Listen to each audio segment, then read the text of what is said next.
Question है, आइए देखते हैं। कहता है दो संख्याओं का मौसौ यानी HCF 27 एवं लौसौ यानी LCM 162 है। यदि उनमें से पहली संख्या 54 है तो दूसरी संख्या ज्ञात करें। तो आइए इसको सॉल्व करते हैं। बहुत ही प्यारा सा क्वेश्चन है, बिल्कुल आसान है, वीडियो में अंत तक बने रहेगा। तो चलिए शुरू करते हैं। सबसे पहले हम लोग लिखते हैं हल, यहाँ लिखेंगे हल। इसके पहले जो जो मालूम है उसको पहले हम लिख लेते हैं। तो क्या क्या मालूम है? दो संख्या का मौसम मालूम है, यहाँ लिख लेंगे दिया गया है कि दो संख्याओं का HCF कितना दिया हुआ है? 27 दिया हुआ है, तो लिख देंगे 27, ठीक है। और LCM कितना दिया हुआ है? तो 162 है, लिख देंगे तथा LCM बराबर 162। और पहली संख्या दिया हुआ है 54, तो यहां लिख देंगे पहली संख्या बराबर 54, ठीक है। तो एक फॉर्मूला होता है दूसरी संख्या बराबर HCF गुने LCM बटे पहली संख्या, तो वो फॉर्मूला हम लोग लागू कर देते हैं। तो यहां लिखेंगे, इसीलिए या सीधे लिखेंगे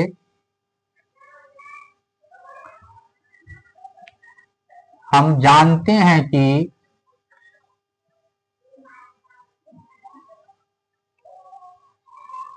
दूसरी संख्या बराबर HCF गुने LCM बटे होता है पहली संख्या।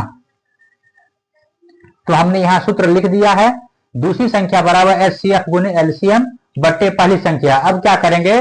तो HCF की जगह पे HCF का मान पुट कर देंगे, LCM की जगह पे LCM का मान पुट कर देंगे, और पहली संख्या की जगह पे पहली संख्या का मान पुट कर देंगे, तो आसानी से हमारा जो है दूसरी संख्या निकल जाएगा। तो आइए सॉल्व करते हैं। बराबर लिखेंगे HCF कितना है? HCF है 27, यहाँ लिखेंगे 27 गुने LCM कितना है? LCM 162 है, लिखेंगे 162। पहली संख्या कितना है? 54, यहाँ लिखेंगे 54। 27 से कम 27, 27 दूना 54 कट गया, फिर 2 से काटेंगे, 2 एक 2, ये कटेगा 81 बार में। तो यहाँ कितना आ गया? 81 आ गया। अब यहाँ लिख देंगे अतः दूसरी संख्या बराबर 81, यही जो हो गया हमारा आंसर हो गया। तो इस तरह से ये सवाल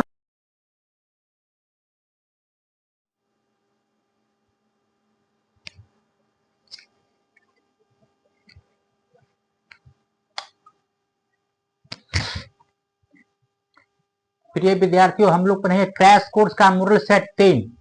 बहुत ही जबरदस्त क्वेश्चन है। क्वेश्चन है 2 नंबर में AP 3,8, 13, 18, डॉट डॉट का कौन सा पद 78 है? वीडियो में अंत तक बने रहिएगा, नहीं तो सवाल समझ में नहीं आएगा, इसलिए वीडियो में बने रहें। सवाल सॉल्व करते हैं। तो सबसे पहले हम लोग यहाँ लिखेंगे हल। हल में लिखेंगे AP, AP मतलब होता है समांतर छेदी, ठीक है। AP कितना है? 3, 8, 13, 18, डॉट डॉट, ठीक है। एक बार इसको हम लिख लिए। यहाँ इसमें प्रथम पद जो है 3 है, तो यहाँ लिखेंगे प्रथम पद को A से लिखा है, तो इसलिए यहाँ A लिखेंगे, A बराबर 3। इसके बाद लिखेंगे सार्वअंतर को D से लिखा जाता है, तो सार्वअंतर D बराबर फॉर्मूला होता है दूसरा पद घटे पहला पद। दूसरा पद कितना है? 8 है, तो यहाँ लिखेंगे 8 घटे पहला पद कितना है? 3, तो 8 में से 3 कितना बचेगा? 5 बचेगा, यानी D का मान कितना हो गया? 5 हो गया। इसके बाद ये जो है AN का मान दिया हुआ है, यहाँ लिखेंगे AN बराबर 78, ठीक है। AN बराबर 78 लिख देने के बाद हम लोग फॉर्मूला AN का लागू करेंगे। यहाँ लिखेंगे हम जानते हैं कि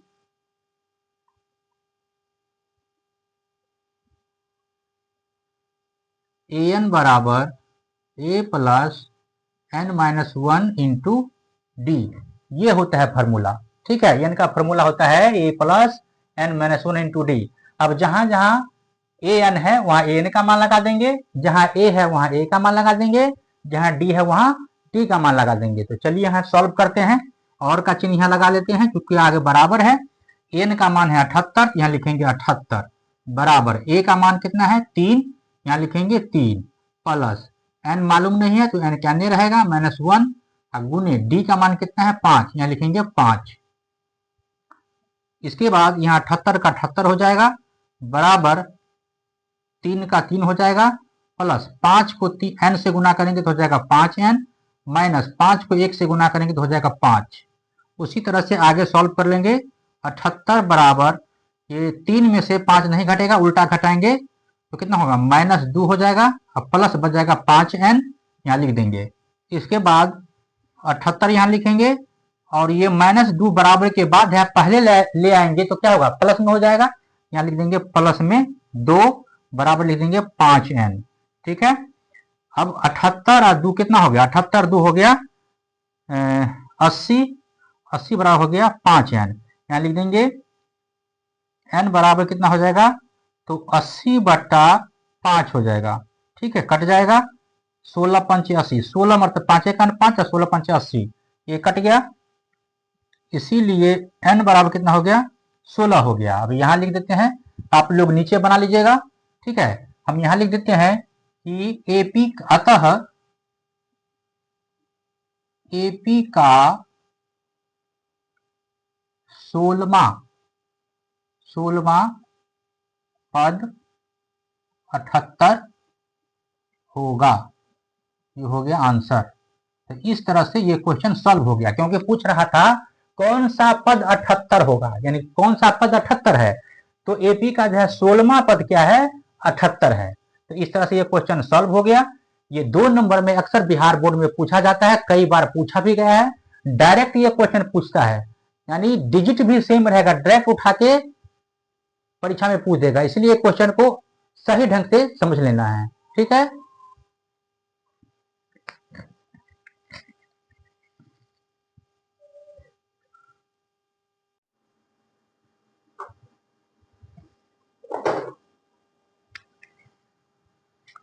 प्रिय विद्यार्थियों, हम लोग पढ़ेंगे क्रैश कोर्स का सवाल नंबर 3, मॉडल सेट 3 का क्लास 10 का सवाल, जो कि सांख्यिकी से लिया गया है। सवाल नंबर 3 है, वर्ग अंतराल 0 से 10, 10 से 20, 20 से 30, 30 से 40, 40 से 50 और बारंबारता है 3, 10, 11, 9, 7। तो कहता है आंकड़ों का माध्य ज्ञात करें, यानी माध्य पूछ रहा है।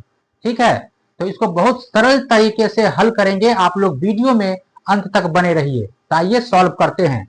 सबसे पहले यहां लिखेंगे हल, और हल में डाटा ऐसे दिया हुआ है तो हम ऐसे घुमा लेते हैं, ठीक है, ताकि बनाने में सुविधा हो। वर्ग अंतराल है, यहां लिखेंगे वर्ग अंतराल। ठीक है, वर्ग अंतराल के बाद क्या है, बारंबारता है, यहां लिखेंगे बारंबारता। इसके बाद एक और बॉक्स बना लेंगे जिसका नाम रहेगा x। ठीक है, और एक और बॉक्स बना लेंगे जिसका नाम रहेगा fx। ठीक है, अब इसको जो है बॉक्स कर देते हैं।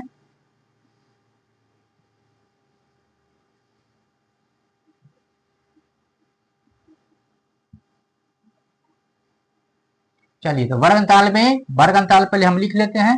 तो 0 से 10, 10 से 20, 20 से 30, 40 से 50 तक लिखना है। 30 से 40, 40 से 50, ठीक है, इतना तक है।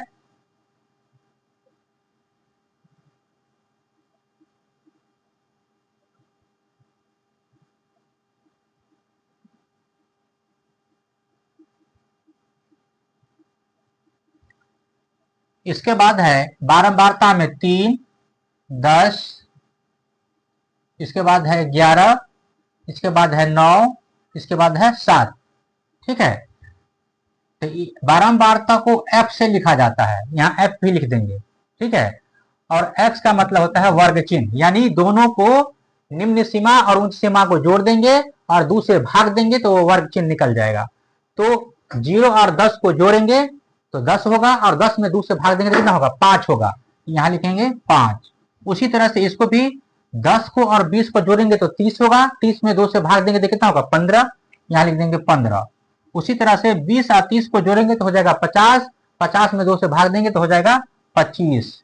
उसी तरह से 30 40 को जोड़ेंगे तो हो जाएगा 70, 70 में 2 से भाग देंगे तो हो जाएगा 35, यहाँ लिखेंगे 35। उसी तरह से 40 और 50 को जोड़ेंगे तो 90 होगा, और 90 में 2 से भाग देंगे तो हो जाएगा कितना 45 हो जाएगा। ठीक है, तो इसके बाद एफ एक्स यानी एफ गुने एक्स है, यानी एफ को यानी बारंबारता को और एक्स जो वर्ग चिन्ह है दोनों क्या करेंगे गुना करके इसमें लिखेंगे। तो 3 पंचे हो गया 15, 10 को 15 से गुना करेंगे तो होगा 15 दाहिन के 150। ठीक है, और 25 को 11 को गुना करेंगे तो 25 को 11 से गुना करेंगे हो जाएगा 25, 25 5 5 2 7 275, 275। उसी तरह से 35 को 9 से गुना करें तो 5 नमा 45 के 5 हासिल 4 और 4 9 तिया 27 और 4 31, इतना 9 4 13 33 हो गया, 33 9 5 45 के 5 हासिल 4 3 नमा 27 और 27 4 7 4 11 31 होगा 31 315। और 45 को 7 से गुना करते 7 पंचे 35 के 5 हासिल 3 और 7 चौक 28 और 3 28 और 3 कितना हो जाएगा 8 3 11 हो जाएगा 31 31 हो जाएगा। ठीक इतना हो गया। अब क्या करेंगे इसको पूरे को जोड़ देंगे यानी सिग्मा एफ एक्स हो जाएगा। सिग्मा का अर्थ होता है योग यानी जोड़ना, और एफ एक्स तो सब लिखना निकला हुआ है। अब जोड़ेंगे तो 5 5 10 5 15 5 20 के 0 हासिल 1 1 5 6 6 7 हो गया 13 1 14 1 15 और 15 1 हासिल कितना हो गया 16 15 हासिल 2 है तो 15 2 17 हासिल 1 3 3 6 2 8 1 9 1 हो गया 10 10 70 हो गया। उसी तरह से बारंबारता को भी हम लोग जोड़ लेंगे, इसको भी जोड़ेंगे तो कितना हो जाएगा ये हो जाएगा सिग्मा एफ बराबर। ठीक है, जब इसको जोड़ेंगे तो हो जाएगा 3 1 4 9 4 13 13 7 20 की 0 हासिल 2 1 2 और 2 हो गया 4, इतना हो गया। तो कहता है माध्य ज्ञात करने के लिए आप क्या करेंगे तो माध्य का फॉर्मूला हम लोग लगा देंगे, यहां लिखेंगे इसीलिए माध्य बराबर होता है सिग्मा एफ एक्स बटा सिग्मा एफ, ये फॉर्मूला होता है माध्य का। ठीक है, तो सिग्मा एफ एक्स कितना है हमको सिग्मा एफ एक्स आया है 1070 और एफ एक्स कितना आया है सिग्मा एफ कितना आया है सिग्मा एफ आया 40, यहाँ लिखेंगे 40। ठीक है, ये शून्य से शून्य कट गया। अब 160 में 4 से जब भाग लगाएंगे तो हो जाएगा कितना, चलिए यहाँ रॉफ में भाग देके चेक कर लेते हैं। 107 में भाग देते हैं 4 से तो हो जाएगा 4 दूनी 8 2 तो गया 7 तो 6 चौक 24 3.0 4 सत्ते 28 2 0 4 पंचे 20 यानी हो गया कितना 26.75, यहाँ लिख देंगे। जब 107 में 4 से भाग देंगे तो हो जाएगा 26.75, तो इतना क्या हो गया आंसर हो गया, यानी माध्य बराबर जो हो गया हमको 26.75, यही हमारा आंसर हो गया।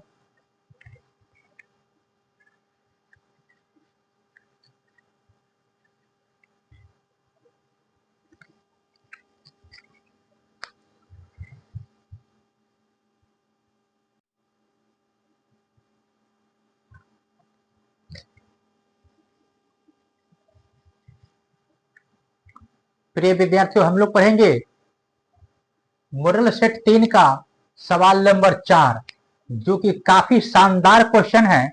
इसको बहुत इजी तरीके से सॉल्व करेंगे, आप वीडियो में लास्ट तक बने रहिए। चलिए शुरू करते हैं।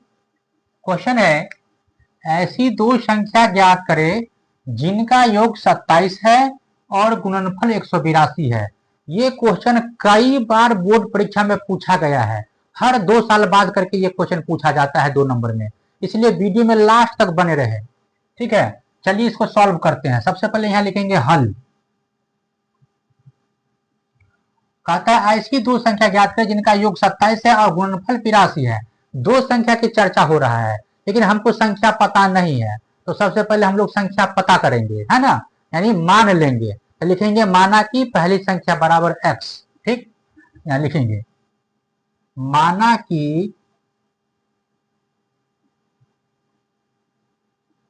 पहली संख्या बराबर x तथा दूसरी संख्या बराबर, दूसरी संख्या क्या हो जाएगा, तो टोटल संख्या जो है योगफल 27, तो 27 में से यदि हम पहली संख्या को घटा देंगे तो दूसरी संख्या निकल जाएगा। तो वही करते हैं, यहाँ लिखते हैं 27 माइनस एक्स, यानी दूसरी संख्या क्या हो गया, तो 27 माइनस एक्स हो गया। ठीक है, और संख्या गुणनफल कितना है, 182 है। तो चलते हैं प्रश्न पे, यहाँ लिखेंगे प्रश्न से, प्रश्न से। ठीक है, दोनों को क्या करेंगे, गुणनफल दिया हुआ है इसलिए दोनों को इनटू में लिखेंगे, गुणा में लिखेंगे। तो यहां लिखते हैं x इंटू 27 माइनस एक्स बराबर हो जाएगा 182। 182, अब इसको हम गुना कर लेते हैं। तो गुना जब करेंगे तो 27 को x से गुना करेंगे कितना होगा, 27x हो जाएगा। ठीक है, तो लिखेंगे यहाँ और का चिन्ह लगा देते हैं, 27x माइनस एक्स, एक्स को गुना करेंगे तो हो जाएगा एक्स स्क्वायर बराबर 182। ठीक है, अब जो है ये 27 ऐसा करते हैं, इसको पहले लिख लेते हैं, सजा कर लिख लेते हैं, तो माइनस एक्स स्क्वायर लिख लेते हैं और प्लस में इसको लिख लेते हैं 27x। अब बराबर के बाद है पहले लिखेंगे तो माइनस में हो जाएगा, ये हो जाएगा बराबर 0। ठीक है, अब इसमें से माइनस जो है कॉमन निकाल लेते हैं, तो माइनस जब कॉमन निकालेंगे तो कितना हो जाएगा, ये हो जाएगा एक्स स्क्वायर, ये प्लस है तो हो जाएगा माइनस 27x, ये माइनस है तो हो जाएगा प्लस 182 बराबर हो जाएगा 0। अब ये इसको निकालेंगे। ठीक है, तो यहाँ इसको लिख सकते हैं, इसीलिए x square minus 27x plus 182 बराबर 0। ठीक है, और 0 के बट्टा में चला जाएगा ये माइनस, ये खत्म हो जाएगा। चलिए अब इसको क्या करेंगे, तो हम लोग तोड़ेंगे गुणनखंड, तो गुणनखंड तोड़ लेते हैं। तो 82 में ऐसे दो अंकों से गुना करेंगे कि गुना करने पर 82 भी हो जाए और जोड़ने अथवा घटाने पे माइनस 27x भी पूछ जाए। ठीक है, तो यहाँ लिखते हैं एक्स स्क्वायर का x square minus 14x minus 13x plus 182 बराबर 0। देखिए माइनस 14 को x को, ठीक है, और माइनस 13x को जोड़ेंगे तो माइनस 27x भी हो जाएगा और 14 13 गुना करेंगे तो 182 भी पूछ जाएगा। चलिए इसमें से आप कॉमन निकाल लेते हैं, x निकालते हैं कॉमन तो कितना बच जाएगा, x बच जाएगा, माइनस है तो माइनस, ये 14 निकल गया, x तो कट गया माइनस, इसमें से 13 निकाल लेते हैं, हो जाएगा x और ये प्लस माइनस हो जाएगा माइनस, और 13 में 14 से गुना करेंगे तो 182 हो जाएगा बराबर हो जाएगा 0। अब दोनों में से वो कॉमन लिख लेंगे तो हो जाएगा कितना, हो जाएगा x माइनस 14। ठीक है, और ये हो जाएगा into x minus 13, x minus 13 बराबर 0। ठीक है, इसी को लिख सकते हैं। अब 0 है बराबर में तो दोनों के लिए 0 है तो अलग अलग कर लेंगे, x माइनस 14 बराबर 0 तथा x माइनस 13 बराबर 0। ठीक है, आप लोग नीचे बना लीजिएगा, हम इधर बना देते हैं। अब इसको लिख सकते हैं, इसीलिए x बराबर माइनस में 14 है, बराबर के बाद जाएगा तो प्लस में हो जाएगा, है ना, तथा ये भी बराबर से पहले माइनस में है, बाद में जाएगा तो क्या हो जाएगा, x बराबर कितना हो जाएगा, प्लस में 13 हो जाएगा। तो छोटा संख्या जो हो गया वो पहली संख्या हो गया और दूसरी संख्या क्या करेंगे, 27 में से x का मान घटा देंगे तो दूसरी संख्या निकल जाएगा। तो यहाँ लिख देंगे एक लाइन लास्ट में, अतः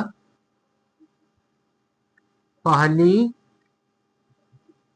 संख्या बराबर 13 तथा दूसरी संख्या बराबर 27 में से x का मान घटा देंगे, 27 माइनस 13 बराबर हो जाएगा 14। तो इस तरह से ये दोनों क्या हो गया, आंसर हो गया। ठीक है, इस तरह से क्वेश्चन को हम लोग सॉल्व करेंगे। आशा है कि आप लोग अच्छे ढंग से समझ में आ गया होगा, समझ लीजिएगा। ठीक है, कोई दिक्कत हो तो कमेंट में जरूर बताइएगा। अभी तक हमारे वीडियो को शेयर नहीं किया है तो शेयर कर दीजिए, लाइक एवं कमेंट साथ साथ जरूर कर दीजिए।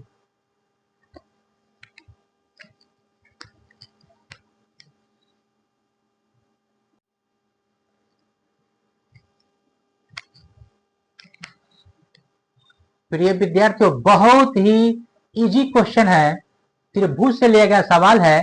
ठीक है, चलिए क्वेश्चन पढ़ते हैं। क्वेश्चन कहता है किसी त्रिभुज पी क्यू आर की भुजाओं पी क्यू और पी आर पर क्रमशः बिंदु ई और एफ स्थित है, जिसमें पी बराबर 3.9 cm, ई क्यू बराबर 3 cm, पी एफ बराबर 3.6 cm और एफ आर बराबर 2.4 cm है। तो बताइए कि ई एफ समांतर क्यू आर है, यानी ई एफ जो है वो क्यू आर का समांतर है कि नहीं, ये पूछ रहा है। तो चलिए सबसे पहले यहाँ लिख लेते हैं हल, और हल में जो जो मालूम है उसको लिख लेते हैं। तो लिख लेते हैं यहाँ पीई मालूम है, पीई बराबर 3.9 cm, कॉमा ई क्यू मालूम है 3 cm, कॉमा पी एफ मालूम है 3.6 cm, कॉमा एफ आर मालूम है 2.4 cm। जो जो मालूम था उसको लिख दिए। अब यहाँ त्रिभुज पी क्यू आर की चर्चा हो रहा है, तो हम क्या करेंगे, त्रिभुज पी क्यू आर बना लेंगे। चलिए बना लेते हैं। यहाँ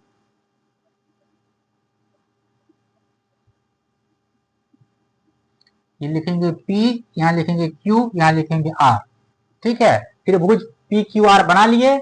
अब कहता है पी क्यू और पी आर पर क्रमशः बिंदु E और F है। पी क्यू पर पी क्यू ई है, मान लेते हैं एक बिंदु यहाँ है, तो कहता है बिंदु पी क्यू और पी आर पर बिंदु, मान लेते हैं पी क्यू एक बिंदु यहाँ है, जिसको हम लिख देते हैं इसको E, क्योंकि लिखे हुआ है E और F है।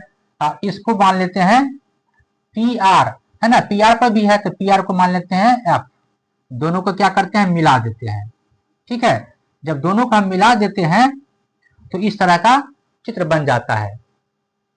तो यहां लिखेंगे हम, इसीलिए अब देखिए इसको हम लिख सकते हैं पीई बट्टा ई क्यू, यानी पीई बट्टा ई क्यू बराबर, उसी तरह से इधर लिख सकते हैं पी एफ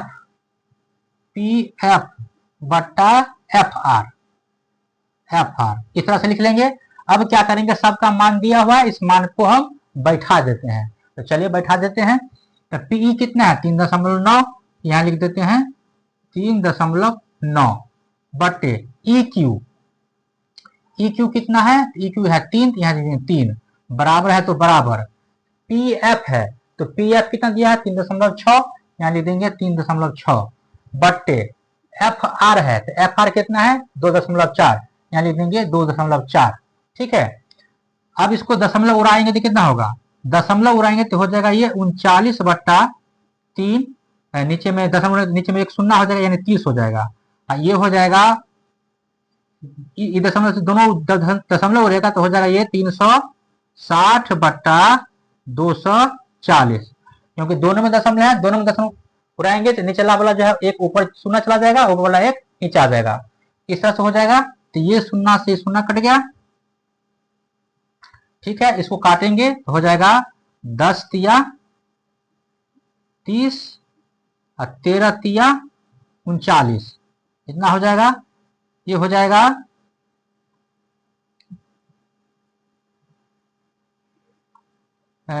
24 का आधा कितना हो जाएगा, 6 चौक 24, 6 चौक 24 हो जाएगा, अच्छा 36 हो जाएगा। इस तरह से हो गया, और कटेगा ये तो हो जाएगा 3, ये हो जाएगा 2।